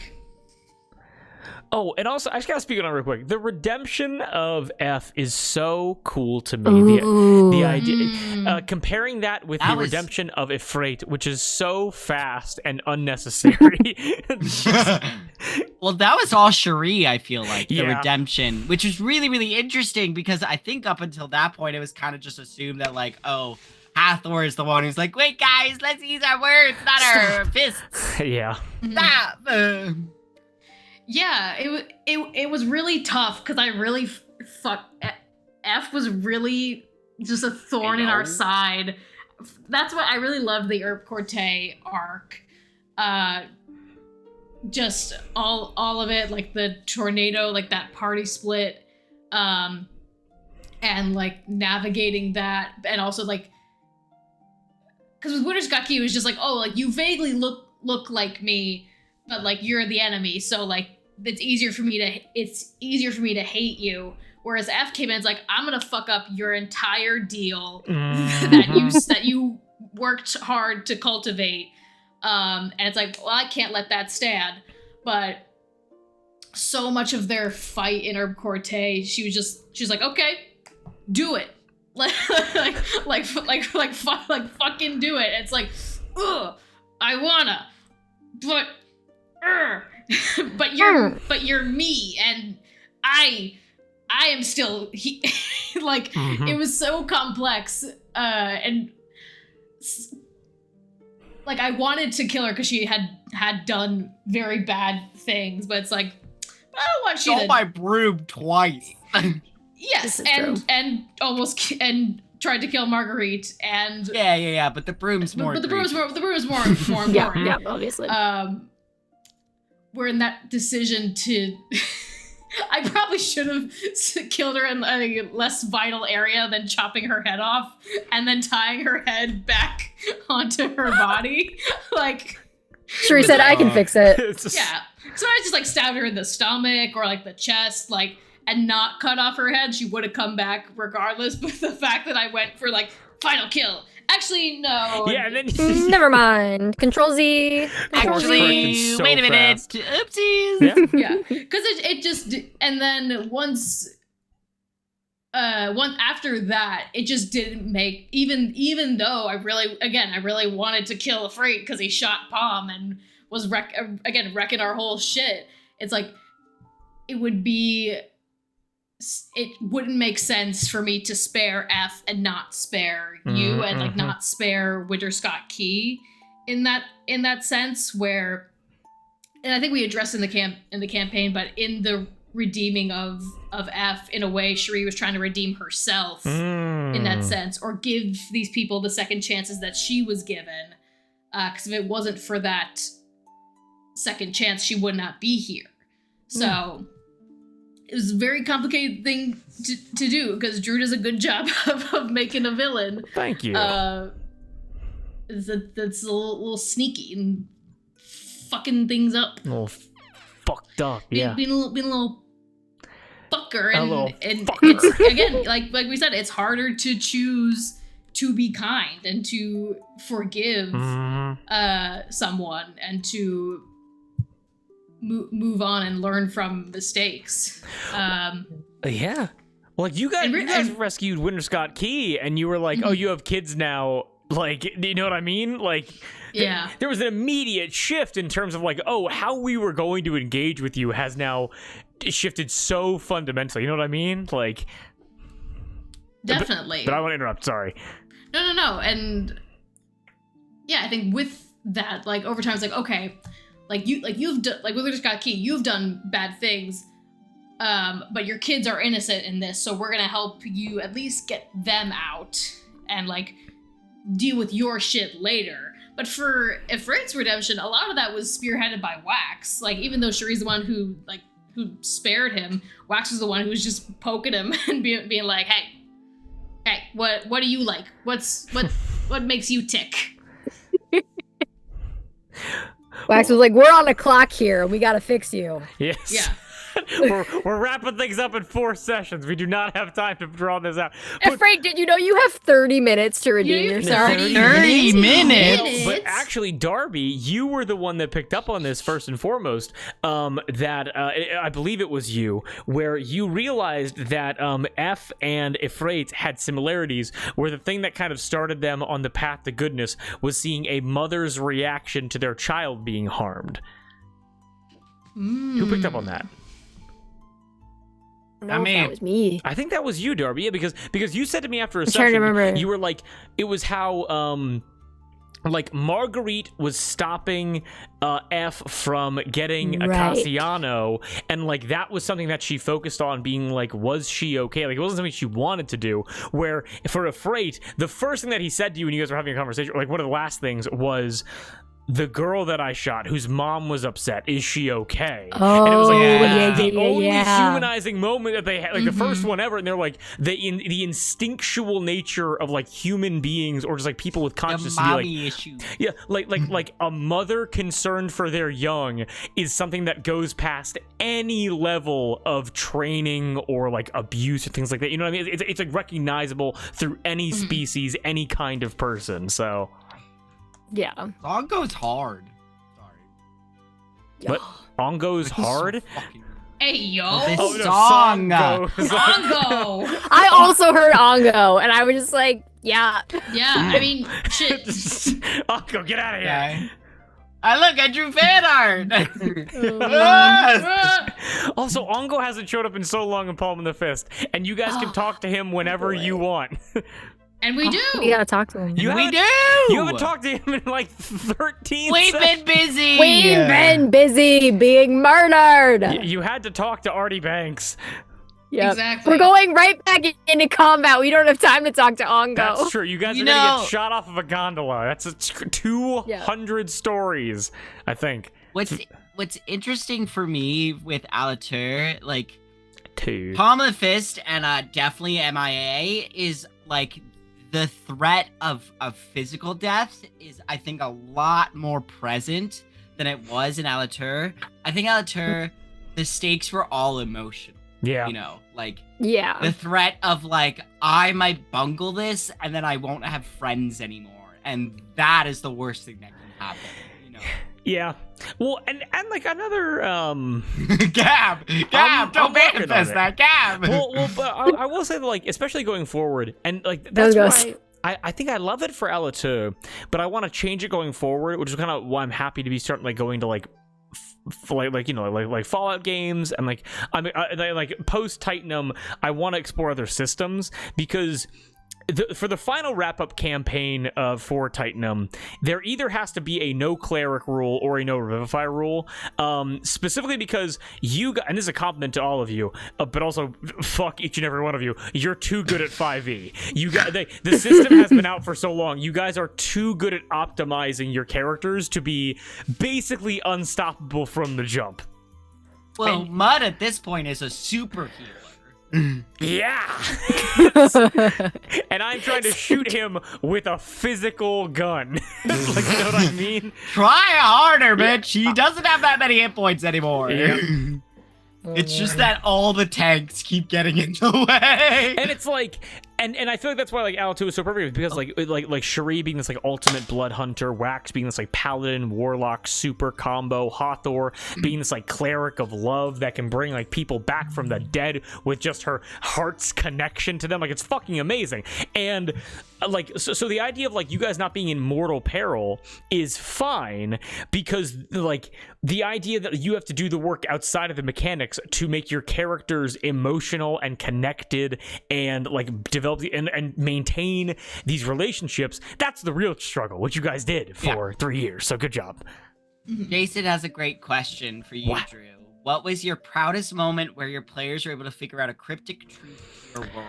Oh, that's I have a guess, but that's I mean, that's a question for Allatour, which here, like, I'm gonna be fast about this. I have a guess. I like here's what I will say first and foremost. That's a great question.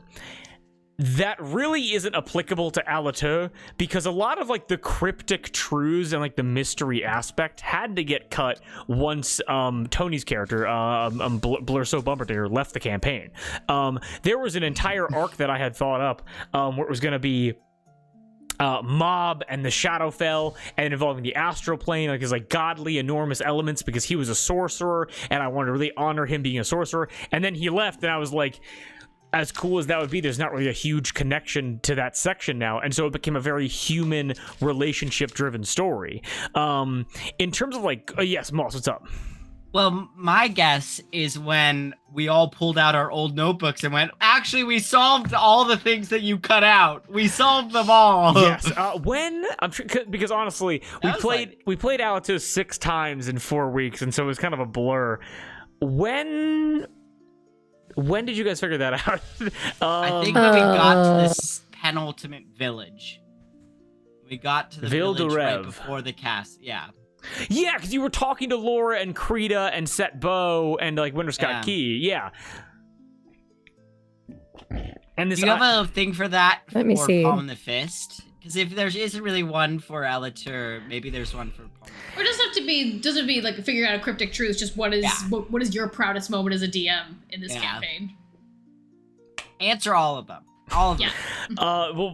First of all, for Palm in the Fist, here's what I've learned also. Again, I have to do this sparingly, because with the limited time we have, and from a bird's eye view, looking and analyzing to make this game as fun as possible for the players, as should be the intent every single time. Every time I have given some kind of mystery, like for Palm in the Fist, Dr. Mabel Redwood's like cryptic science notes. I gave that, guys, to you with the intention of it being very dense and not meant to be understood. And you guys legitimately talked about it for 45 uninterrupted minutes and brute forced more than 80% of it. Truly. Like, and so And like I don't, and like besides you guys, like for Allatour, the idea of like, oh, like there's this weird connection between like this changeling who's like a warlock of Mob, who's like also he himself is Seelie, and he's able to like access the powers of an eldritch titan beyond him. Like, yeah, that's interesting. Is it a cryptic truth which changed the game? Not really, because it couldn't, because the story was already done at that point. You know what I mean? So Yeah. yeah, but also proudest moment for me as a DM, on a player side of things, honestly, I think it would have to be the 2 sessions back to back of the Tornado with Sheriato Pavalacqua, Wax and Hathor, immediately followed up with Cherie in Superi, Cherie in Superi in Misadventure Cherie. I think that was the 2 tightest sessions of storytelling, where the amount of insight we got into Wax's betrayal, Wax's conversation with Sheriato, Hathor's reaction to being betrayed by a loved one, Cherie, her motivation surrounding her failures and surrounding what motivates her, and how she's not going to let a loved one or someone that she's sworn to protect get away again.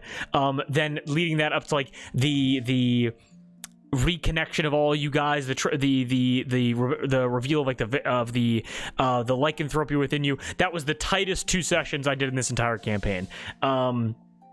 In terms of you still talk about the tornado. Yeah, well, because also like it's that's the moment that I'm proudest of in terms of like you guys, because I set up situations where that was the most I most impressed I was with each of you. Not to say that any of their moments were bad, but where like I saw you guys take it to a different level of Wax's reveal, Hathor's heartbreak, Cherie's almost like PTSD to her failures, all leading up to the grand rescue and getting you guys back to Herb Corte. That was so incredible. Yeah. Great job, all of you guys. In terms of what I'm most proud of things that I made, Beer Hayes Bassette's backstory. I think Beer Hayes Bassette is a fascinating character with fears that I think anybody can can like revel in or relate to. And I love that whole arc of like the magical aspects of like going into paintings and sub paintings and like these like pocket little like dimension things like that, and the creativity and being able to interact with Nina and see a younger Beer Hayes and kind of how he like hid these like ancient secrets away and then he keeps himself alive, afraid of death. I loved that character. I loved him. So yeah, that's my personal favorite. So that's me. So yeah. But thank you for asking. I apologize for the pontification. I appreciate it. I love it. About it. So when else are we going to do it, true. Drew? Exactly. That's true. What's for? Episode for it. Exactly. Well, Another question from Jason. Question for us: who would win in a PvP battle royale? With all the love in my heart, it's not going to be Hathor. It's not. Listen. Got no hit points. Listen, at the end of the game, I'd argue that you 2 love her so much that you let her win. But if this was the beginning of the campaign, dead. Cherie wins. Cherie wins every time. Wax has more hit points than Cherie. Yeah. I think Wax also. Like, we all like joked about like, oh, Cherie's the tank, which for most part she was. Wax is a paladin. Wax has more hit points. Better armor. I think you were wearing heavy access armor. to healing. Mm-hmm. Right, yeah. access to you could be down 1 hit point and then just do all your lay on hands. Yeah. Though, because with your God, what is it like? Healing hands, whatever ASMR have. Oh, it's nothing. It's like fucking 2 7 to hit 4. points. I really think it would come down to whoever rolled better for like damage or to hit with attacks. Yeah. Like I really think it would come down to luck between Cherie and Wax. We are forgetting about the fact does Cherie have true vampire form unlocked? Because not like the and I'm a vampire and I'm immortal. Like more so in the way of like I blocked it with my sword. Your laser has no effect on me. Because that's one thing that I wish I would have changed a little bit is it? Well, actually, well, not really, because Cherie's true vampire form was interesting narratively, but the idea of Cherie, this is like a more like combat focused campaign where it was like violence was the answer. Cherie's true vampire form is so powerful in terms of This like is true. I think for your unarmed strikes you were doing like 3d8 slashing damage or something like Jesus that. Christ. I have it right here. Let me see. Unarmed strike, +9 to hit, 1d10 +4 slashing damage, or choose to grapple with opposed athletics. The bite, +9 to hit, 1d6 +1 piercing damage, +3d6 necrotic damage. Whoa. Regain HP equal to necrotic damage dealt. Yeah. And like Damn. that coupled with Cherie's sword being on fire is a monstrous way of doing combat. So But also, flip side, is radiant damage going to do double damage to Cherie? Because that's pretty much everything Wax has.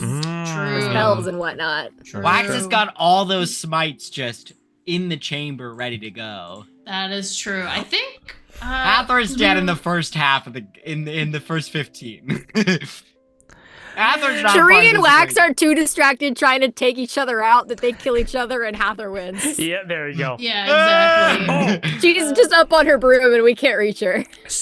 speaking of which, one thing that I will say that we got so close to it and broke away from it because of the power of love and friendship, obviously. But I had this idea in my head because you want to talk about Jason, you want to talk about divine intervention, you want to talk about ways that things were saved in this campaign. The Feywild, the convoy, meeting up with everybody, the lycanthropy taking effect, and divine intervention happening 2 sentences before I was able to say that. Yes, and like My- having nothing to do with the lycanthropy, having to be something else, you know? And my initial Whoa. idea was for there to be, because where did that happen in Rex's Rectangle Tangle? I think it did. It's like Something right like at the that. beginning. It was before the trial. It was before the swamp. Absolutely, Yes, yeah. It's yes. before the trial, before the swamp, before all of that, and before the fingers. I had this idea of like, wouldn't it be so cool? Like, and of course, intensely traumatic for Wax and Hathor, obviously. But outside of that, I was like, oh, Winterscott Key and Cherie are both blood hunters, and they really haven't had an opportunity to like bond and work as a team. And so, the idea of 2 PCs becoming monsters, and there being 2 blood hunters that would essentially have to go and hunt down and like nullify you guys in a monstrous form, hunting you guys like through a forest. I'm like, that'd be so fucking cool to do. And we didn't do it because it was a perfect divine intervention. And honestly, and that's the perfect thing, because even though it would have been an awesome thing, God's you favorite princess. intervening was way better. So Yeah. so yeah. I'm Aphrodite's favorite princess. I'm really her favorite, guys. It's Yeah. just Oh, yeah. like everyone Also else being agree. like, I dream of the day Aphrodite will speak to me, and I'm like, we call every Wednesday. That's my girl. Mhm. A girl. Also, for the place names, Dick Fart P was also a really good Dick one. Fart P. All of the Feywild names were so good. Really mad that I did not keep the if Darby laughs in real life takes damage rule for longer. Yes. That That was frustrated great. me. Oh man, I just have a lot of joy in my heart, so it was hard to keep track of. Well, here's the thing. I just might have to. It would have killed him. I'll just put a shot collar on Mac or something. I don't know. Like I'll figure out a way to bring it Oh, back. I thought you were gonna be like, I'll put a shot collar on Darby. Oh, Jesus. Oh my god, I'm gonna get a box in the mail that's like, Put don't this open on. this until D&D starts. Dude, your mom's gonna be so confused. Your dad opens presents it are ahead of packaged. time. Do you know how pissed off I would be as a parent if it was like, now I know we haven't really had the talk about relationships. I don't know what you're doing, but Is you everything need to stop okay? this. You need to stop. It was already so funny for the first MIA stream because I forgot to tell any of them about those safety vest stuff. And so I just came out during break and my dad was like, what is this? What is this for? I'm like slowly getting a collection of just like. Oh, the bald cap. Oh my god, I didn't even notice Oh it. my god. I still was have good. my bitches. That's what happens when you're crafty. Yeah. You have permanent memories that sit in your house and take up space. That's true. That's true. That's what YouTube My is bald for. cap was sweaty. Yep. Yeah. It had to go in the It was a trash. biohazard. I was half expecting Drew's pirates to include a mangled crew of mixed-matched body parts that when you combine all the limbs, it totals 3.14 pirates. Oh my god. That's crazy. Am I presenting Yeah, it just that's like, basically AJ. I'm like a Dexter? Yeah, I'm like a Dexter Drew's- fucking like Drew's serial puns killer. are bordering on that level. That pirates. Look, I just love puns. I love separating out words and things like that. I'm born and bred on Fallout, baby. Pirates. Yeah. Oh, all And right. hey, there's still time. R.I.P. AJ. He's not dead. Nico just had to take a break. Again? Yeah, we talked about this. I know. You and I talked about this. I don't think. I know. Well, Yeah. luckily, and as badass as he was, you guys just lost a heavy hitter. I'm gonna have him jump over the side of the pergola and be seen. Nico did text me, and he said, "Hey man, I gotta step away from D&D. Just give AJ a brutal death next session." And I was like, Oh, and I was like, I can't keep the door open. I have to kill him. We just got him back. We just worked got him so back. hard. What? Mud built him a new body. I'm not killing. I was like, hey man, I'll keep the door open in case you want to come back. Yeah, Gab, I'll fucking deal with it. If you can't tell, Palm of the Fist has taken some swings. Oh no. Such is I love life. AJ is just Such is like life. will they, won't they? He's like Yeah, Nico keeps fucking dragging me along. Oh man. How I'm like, dare you have a life? I go to Well, Kate's. speaking. What's up? Sorry, no. Finish your thought. I Finish was, your I was thought. gonna make a joke. Make the joke. I'm going I hear to Kate's brother's apartment. I'm slapping him and I'm saying, put a ring on it. I want you to get serious.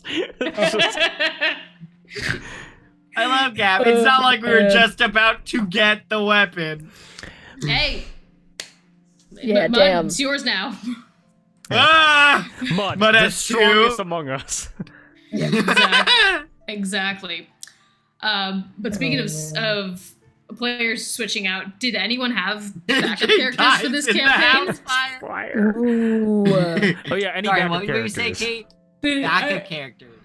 Yeah, since Drew said apparently PC death was a bigger focus. Mm. Let me Not see. really. Yeah, same. Cause there was a stretch of time where I was making like just random characters a lot, and I'm trying to remember if I had anyone specific in mind. I stopped doing that because I got sad that knowing I'd never play them. Aw. Aw. Fair. Show me my character. I was usually what I do when like for my backup characters, I do the exact opposite of what my character is. So like Rhyme was really outgoing and really like manic and chaotic, and then Mud was really like withdrawn and clumsy in that. I think I probably like depending on how late in the campaign it would have been, I batted around the idea of like Cherie and Wax go like ape shit, and there's just like a mercenary who's like, "What's up, gang? You pay good money. Let's go fuck some shit up," you know, something like that, like floating around Yeah. like, Hmm. oh, like they're trying to go get her soul back, and it'd be like a little like a demon in hell who'd be like, "Hey, I scratch your back, you scratch mine," you know. I'll help you get your pinky or whatever. Oh man. I try. But that's as far as it went. Oh, I think that I had considered that if Wax died, that I'd play Cassiano. Ah! Real one. Ah. That was something I'd considered. Wow. Kate, Maybe Higgy. I might have played Higgy. Hey, Kate, any backups or no? I hadn't thought of because I think something we were floating around was like if Cherie were to die. Sorry. Wait, no. Oh my god. Jason is hitting. Jason is. Yeah. On fire. For Swinging 10. for the fences. Jeez. Yeah, so or like what rules of vampirism do we want to follow? I was like, so if Cherie dies, like, does she come back? Like, if she's not killed via stake to the heart, does she, like, not die? Does she, like, come back later? Like, I think we discussed, like, yes, but, like, she would become more vampiric. Yes. She basically, true vampirism is the idea of, like, total emotional unshackling, where it's like you basically just let your, like, everything is cramped to 11, and it's like your worst impulses or most extreme emotions come to the surface. And so the idea that, like, if Cherie died, she would come back. It's kind of like almost like a Game of Thrones thing, where it's like if you defy death, something about you has to be lost in that. And so it'd be Cherie's restraint, her respect, her chivalry, whatever it happens to be, like a core aspect of her would be removed each time she died. So Yeah, but I think if I had to, excuse me, had to pick somebody, I mean, fuck it, I made 9 NPCs for the LaCroix. I could have picked any of them. yeah. Oh my god. And just played true. like a fish out of water to contrast like Cherie's depth of knowledge. I have a question. Yes. Yeah. What did your characters or your NPCs, what did Wax and Cherie teach you? You, like, real people. And Drew, what did your NPCs? I know what Hathor taught me. That is a good question.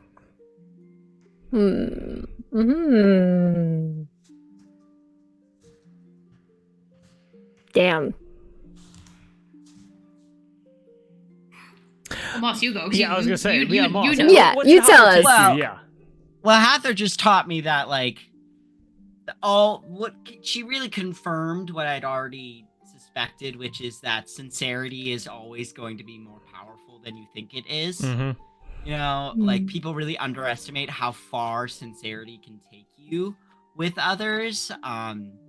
And sincerity, and also that really there is no counter to sincere, open, and honest love. Like, sure, you can, like, bluster and be like, wow, blah, blah, blah, you know, whatever. You can be like, I'm a real man, or blah, blah, I'm a lone wolf, or, you know, whatever you want. But, like, there's, like, us as a species are fundamentally wired for love. Yeah. But I think that yeah. Boop. No, I was gonna say Darby. Yeah.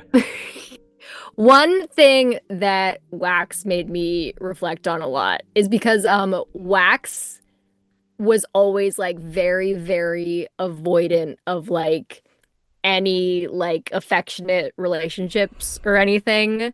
And a lot of like his arc was like letting Cherie and Hathor in.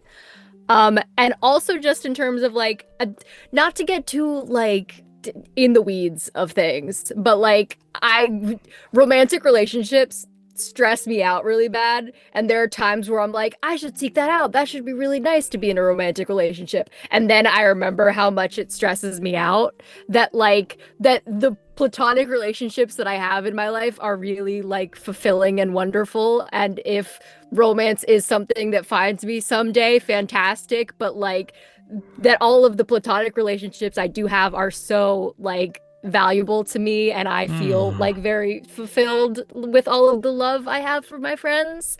And yeah, just like that's something that I've been reflecting on a lot with Wax, and just so that is something that I have learned. Incredible and beautiful. Oh yeah. Yeah. Oh yeah. Kate, what you got? What'd you learn from Cherie?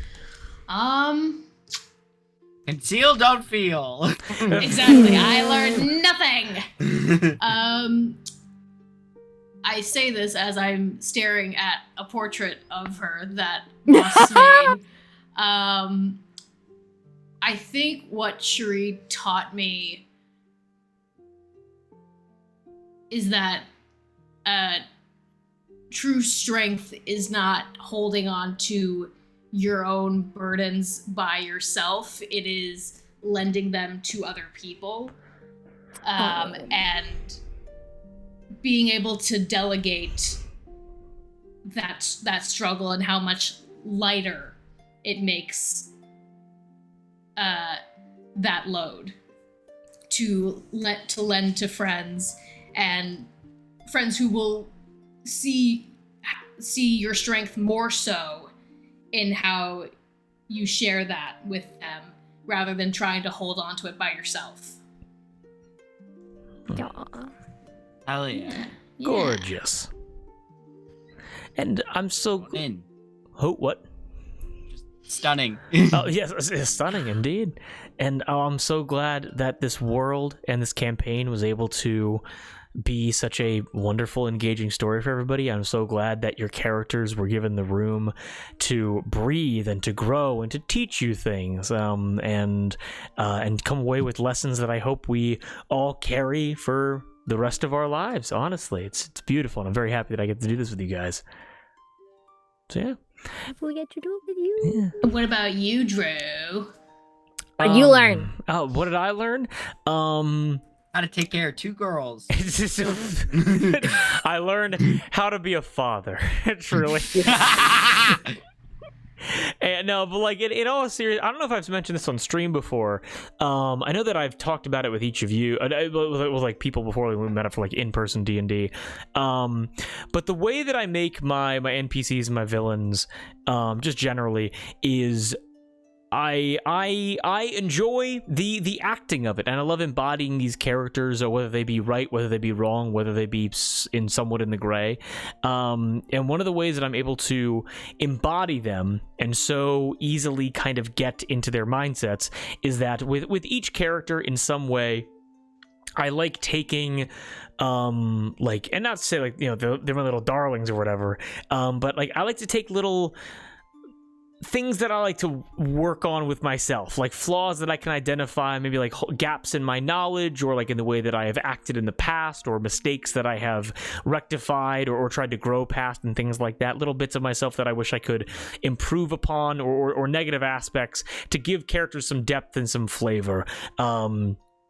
Like for example, like easy, he comes to mind immediately. Like Bierhaze Basset is hilarious. He's wonderful. He's a wizard that deeply enjoys like wine, and is a very funny character. But like, and something that I've struggled with before in my own personal life is mortality. Bierhaze Basset's fear of death and fear of that like finality, the idea of like losing someone close to him, and the idea of like watching that love kind of like crumble and wither and like die, and like deeply scarring him.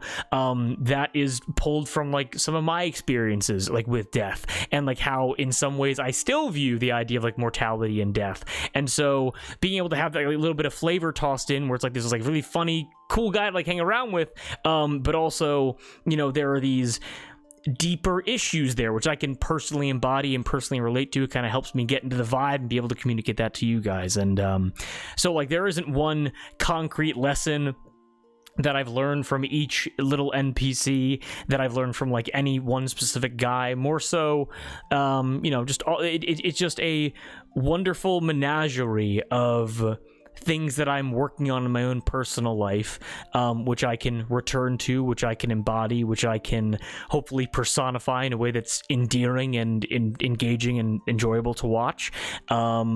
But a lot of little life lessons through doing this, and a lot of ways of alleviating some stress and anxiety, or fears or regrets and things like that. It really is. I believe this hobby is beautiful because of the healing and the growth which can occur within it. So yeah, that's me. Yeah. Aww. But Overly. like, yeah.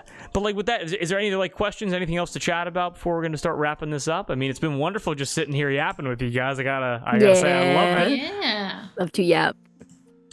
Any We other should pressing do, questions? Like a one-off stream where it's us like all playing another video game together or something like that. Yeah.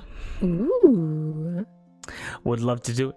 I know I had that on the rulebook optional like ideas at one point, but you know, no one here Eek. wants gaming PCs, so yeah. I built mine. I built mine Where during COVID when am I had gonna COVID. put it? Touche. Where?